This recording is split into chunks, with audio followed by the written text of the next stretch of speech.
আসন্ন ত্রিস্তরীয় পঞ্চায়েত নিয়ে ত্রিপুরা প্রদেশ তৃণমূল কংগ্রেসের গুরুত্বপূর্ণ বৈঠক চিত্তরঞ্জন রোড স্থিত তৃণমূল কংগ্রেস ভবনে। আসন্ন পঞ্চায়েত নির্বাচনকে সামনে রেখে আজকে আমরা তৃণমূল কংগ্রেসের পক্ষ থেকে আমরা আজকে ত্রিপুরার প্রত্যেকটি জেলা থেকে জেলা নেতৃত্বদের নিয়ে আজকে আমরা সাংগঠনিক বৈঠক করছি যে আগামী দিন পঞ্চায়েত নির্বাচনে যে আমাদের তৃণমূল কংগ্রেসের হয়ে যারা প্রার্থী দেবে তাদের প্রার্থী দেওয়ার বিষয় নিয়ে সমস্ত ব্যাপার নিয়ে ইলেকশনের ব্যাপার নিয়ে আজকে আমাদের সাংগঠনিক মিটিং চলছে। সবগুলা আসনে কি প্রার্থী দেওয়ার পরিকল্পনা রয়েছে?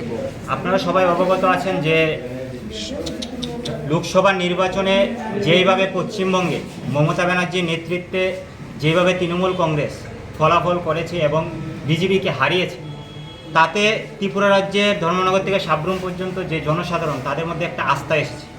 তারা আজকে মনে করছে যে ত্রিপুরা রাজ্যে যে বিজেপি সরকার চলছে সেই সরকারকে যদি একমাত্র কেউ সরাতে পারে সেটা মমতা ব্যানার্জির নেতৃত্বে অভিষেক ব্যানার্জির সেনাপতিত্বে একমাত্র তৃণমূল কংগ্রেস পারবে।